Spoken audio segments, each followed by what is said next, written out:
The most valuable land in human history isn't sitting on gold, oil, or diamonds. It's sitting on water and 90 years of accidental infrastructure in the Tennessee Valley. This is the same region that secretly powered the atomic bomb and is now powering the AI race. A century ago, it was the poorest, sickest, most flooded out place in America. And the reason tech giants are fighting over it today comes down to one fact almost nobody knows, and it's waiting at number 1. Number 35, the poorest valley in America. In 1933, the Tennessee Valley was, by almost any measure, a disaster. It was one of the poorest corners of the country, in the middle of the worst economic collapse in American history. With exhausted soil, eroded farmland, and families scraping by on land that generations of hard farming had worn down to nothing. Cash was scarce, credit was gone, and entire counties were surviving on what they could grow. If you'd told anyone here their dirt would one day be priceless, they'd have laughed or cried, because the land wasn't just poor, it was actively trying to kill them. Number 34, the river that drowned farms. The Tennessee River flooded constantly, wiping out farms along its banks year after year. The same water that should have been the valley's greatest asset kept destroying the little wealth the region had. Spring rains meant ruined crops, drowned livestock, and families starting over from zero again. Nobody could tame it. Nobody could use it. It was a liability running straight through the heart of 7 states. But hidden inside that destructive river was a secret that would change everything, and Washington was about to find it. Number 33, malaria country. It gets worse. In parts of the valley, malaria was still a genuine public health problem in the 1930s, a disease most of America considered a relic of another century. Standing water, poverty, and isolation had turned the region into something closer to the developing world than the country surrounding it. Doctors were scarce, hospitals were distant, and the mosquitoes bred in the same floodwaters that ruined the farms.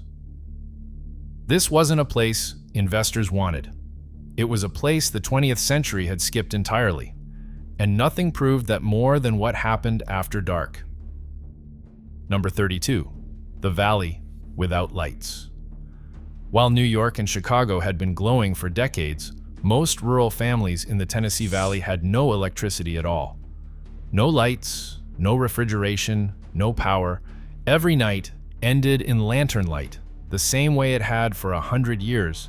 Food spoiling in summer heat, water hauled by hand, work ending when the sun went down. An entire American region was living in the dark, which is exactly why what happened next was so radical. Number 31. Roosevelt's gamble. In May 1933, Franklin Roosevelt signed the Tennessee Valley Authority Act, creating a federal corporation ordered to tame the river, build the dams, generate the power, and drag an entire region into the modern world. Critics called it socialism. Private utilities were furious and fought it bitterly. Newspapers debated whether the government had any business building power plants at all. It was one of the boldest bets of the entire New Deal, and it only worked because of one man's obsession. And here's the thing. This desperate rescue project accidentally built the machine the AI century would need. Nobody knew for 90 years. Keep counting. Number 30, the Senator's Dam. Senator George Norris of Nebraska had spent years pushing for public power in the valley before Roosevelt ever signed anything, fighting off attempts to sell the region's potential to private interests.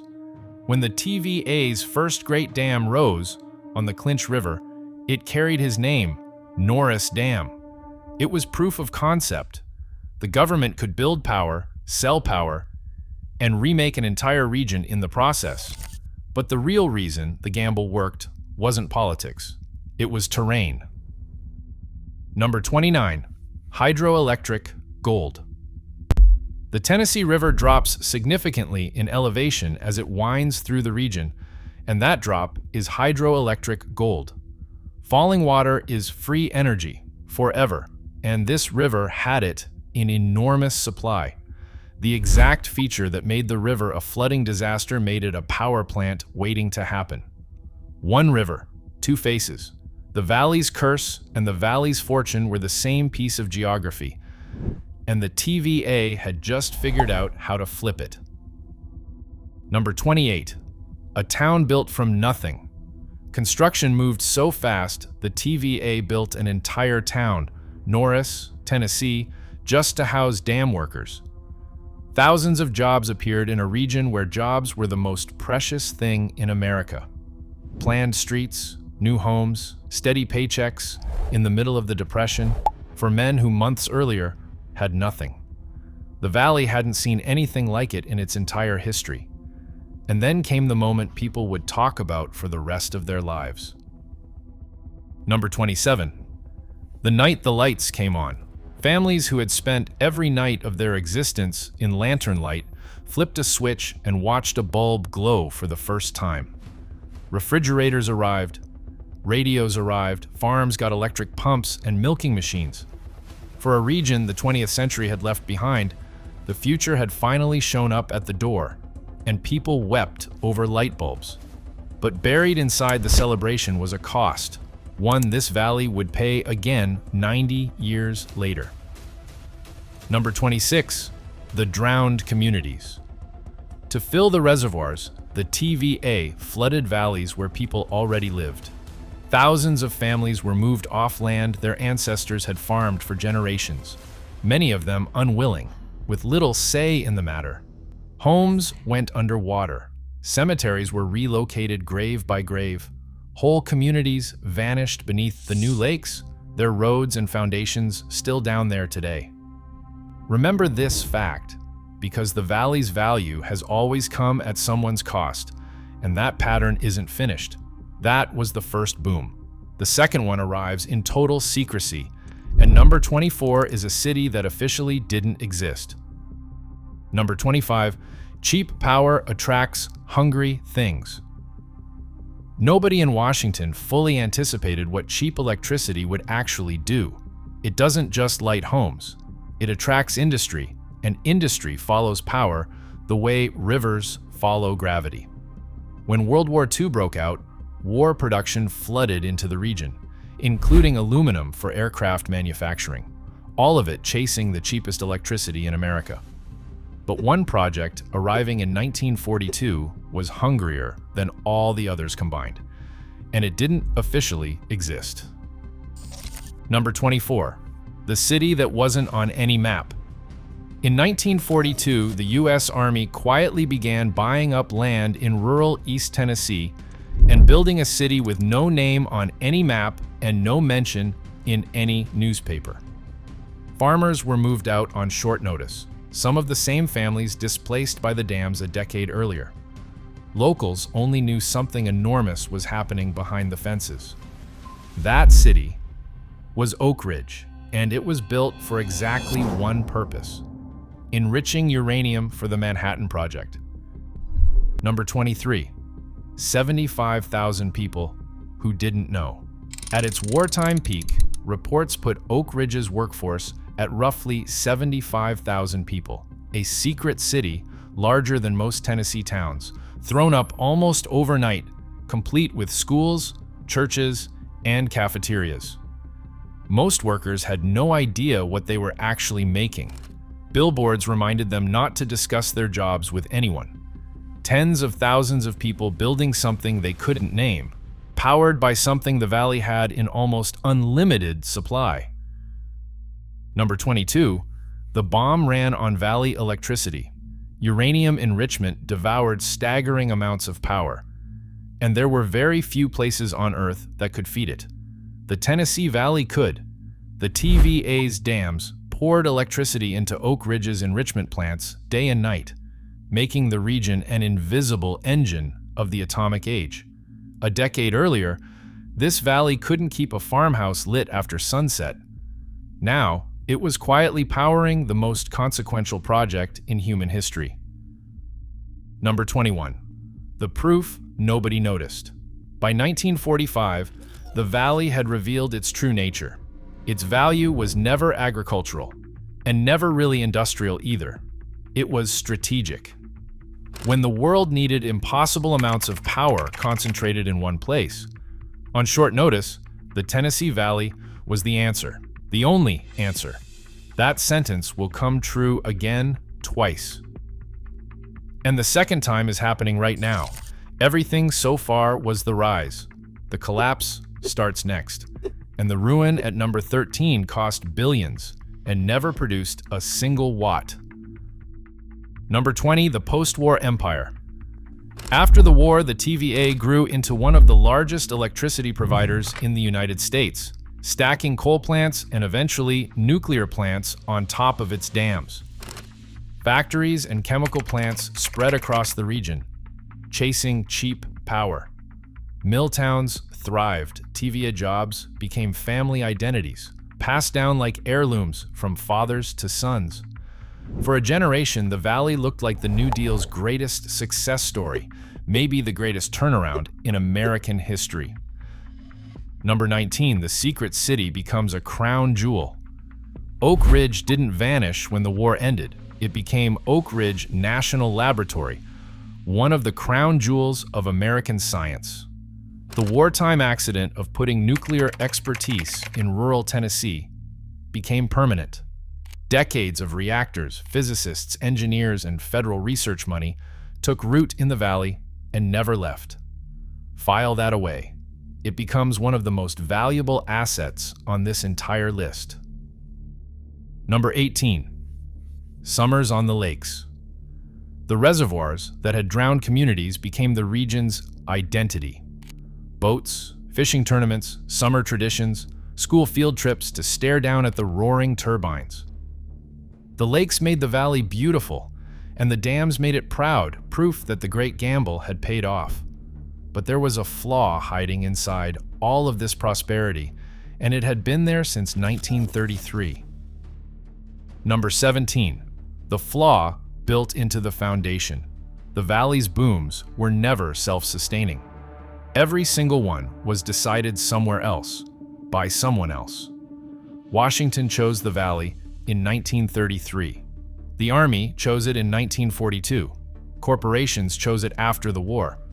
The region rose when powerful outsiders needed it, which meant it could fall the moment they didn't. And then the TVA made everything worse all by itself. Number 16. The BET on forever. In the 1960s and 70s, convinced electricity demand would climb forever, the TVA launched one of the most ambitious nuclear construction programs anywhere in the world. A planned fleet of reactors across the region, all at once. It was a bet on a future that never arrived. Demand growth flattened. Construction costs exploded. And the bill for that miscalculation would haunt the valley for the next 40 years. The next 5 facts are the fall. But watch closely, because every single failure is secretly loading the comeback. Number 15. The Great Cancellations. By the 1980s, the TVA was canceling reactor after reactor, walking away from projects it had already poured fortunes into.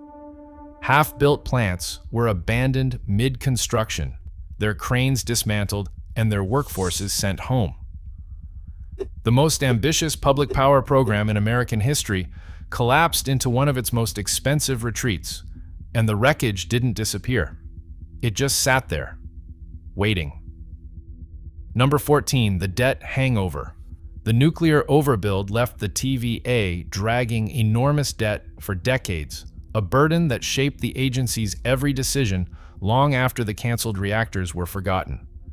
The utility that had electrified an entire region spent a generation paying down a future that never showed up. But one monument to that failure outdid all the others, and you can still see it today. Number 13. Billions of dollars 0 watts. The Bellefonte nuclear plant in northeast Alabama is the boldest ruin in the valley. Reports describe billions spent on reactors that never generated a single watt of commercial power. Cooling towers rising over the Tennessee River, containment buildings, control rooms, all of it built. None of it ever truly switched on. It's been rusting behind guarded fences for decades, and it wasn't the only thing dying. Number 12, the factories walk out. Through the late 20th century, the manufacturing that cheap power had attracted began to leave. Textiles, appliances, factory work of every kind, offshored or shut down piece by piece. Towns built around a single employer discovered what happens when that employer disappears. Main streets emptied, storefronts went dark, young people left for the cities and didn't come back, and nobody replaced them. Number 11, left behind. The region that had been America's great turnaround story started collecting a very different set of labels. Left behind, hollowed out, forgotten. The opioid crisis hit these counties especially hard. The lakes were still beautiful, and the dams still hummed away, but the boom was gone. And by the 2010s, the Tennessee Valley's obituary practically wrote itself. Then came one last false hope. You're in the top 10. This is where a dead valley becomes the most wanted land on Earth, starting with a rescue that wasn't. Number 10, the $111 million Mirage. In 2016, the TVA put Bellefonte up for auction, and a group led by financier Franklin Haney bid roughly $111 million for a site that had reportedly consumed billions, promising to finish the plant and bring thousands of jobs to the region. Local officials dared to hope. Then the deal collapsed into years of legal fighting, and the reactors stayed exactly what they had been for decades, unfinished. Big promises arrive easily here, follow-through doesn't. Number 9, what the Valley never lost. But through every collapse, the Valley kept something nobody had put a price on yet: billions of gallons of river water moving through it every single day, plus one of America's largest power systems, layered up over 90 years. Hydro, coal, gas, nuclear, plus cheap land, a mild climate, geological stability, and a federal utility with room to grow. For a century, that combination meant factories. The new century had a much bigger appetite. Number 8, the gold rush that eats electricity. The new economy doesn't need coal seams or cotton fields. It needs electricity and water in absurd, unprecedented, almost unimaginable quantities, because it needs somewhere to put data centers. And when the tech industry went hunting for places that could actually feed the machines, the map kept pointing back to the exact region Roosevelt's planners had picked in 1933. Number 7, the giants arrive. Google built a major data center campus in Clarksville, Tennessee. Meta put a massive facility in Gallatin, outside Nashville. Money these towns hadn't seen in generations started flowing toward land near substations and river water through quiet purchases, big announcements, and bigger construction sites. But those were just the opening moves. The lightning strike came in 2024, and it didn't land in Silicon Valley. Number 6, Colossus comes to Memphis. In 2024, Elon Musk's xAI needed a home for the most powerful AI training cluster on the planet, a supercomputer called Colossus. It didn't build in California. It didn't build in Texas. It went to Memphis, Tennessee, and stood up its first 100,000 graphics processing units in just 122 days. Today, the complex holds roughly 555,000 graphics processing units, an estimated $18 billion in silicon, pulling toward 2 full gigawatts of power. And the building it all started in makes this story almost too perfect. The last 5 facts are the actual answer to the title. And number one is the 100-year pattern hiding under all of it. Number 5. The dead factory, reborn. The Building X I moved into was a former Electrolux appliance factory, a plant whose shutdown had thrown its workers into exactly the kind of industrial decline the valley knew by heart. A dead factory, a symbol of everything the region had lost. Converted into a frontier AI site so fast it stunned the entire industry. Washing machines out, artificial intelligence in. The corpse of the old economy became the temple of the new one. But 2 miles away, the old pattern was already waking up. Number 4. The old pattern returns. Then the celebration curdled. To power its expansion X, AI ran dozens of gas turbines without air permits, and in April 2026, the NAACP sued under the Clean Air Act, calling the site likely the largest industrial source of smog-forming pollution in the Memphis area. Then the Justice Department stepped in on XAI's side, citing national security. In the 1930s, families lost their land so the valley could become valuable. In the 2020s, families in South Memphis were asking what the new value would cost them in air. Number 3. Why not Texas? Why not Virginia? Other regions have pieces of what AI needs, only pieces. Virginia has data centers but strained capacity. Texas has power, a famously fragile grid, and brutal heat. The Tennessee Valley has water, generational energy infrastructure, cheap land, and federal nuclear muscle. In June 2026, regulators formally recommended approving TVA's small modular reactor at Clinch River near Oak Ridge, positioned to be the first of its kind in America.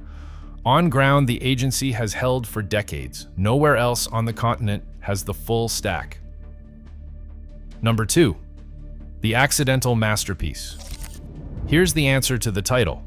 The valley's value is convergence. The New Deal built the dams. The war built the labs. The failed nuclear bets of the 1980s left behind infrastructure and land. The factory closures left empty buildings with industrial power hookups already installed. Every single collapse quietly set the table for the boom that came next. 90 years of accidents assembling exactly what the AI century needs in exactly one place at exactly the right moment. Nobody planned it. That's what makes it priceless. Number 1. The third time the world came knocking.